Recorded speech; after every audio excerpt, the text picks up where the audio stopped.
বিশ্বাসে নিঃশ্বাসে নিয়ামত পাই আমি, বিশ্বাসে তাই আমি না দেখে তোমায় মানি।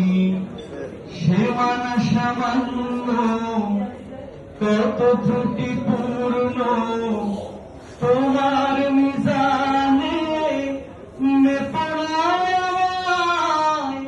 প্রভু।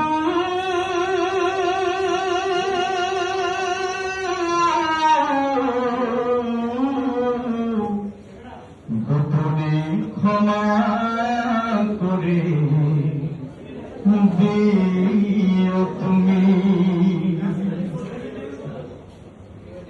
তোমার বাধ্য হলে তার জন্য প্রতিশোধ নাও না তুমি তো হে খোদা, বরং তোমার যে মানে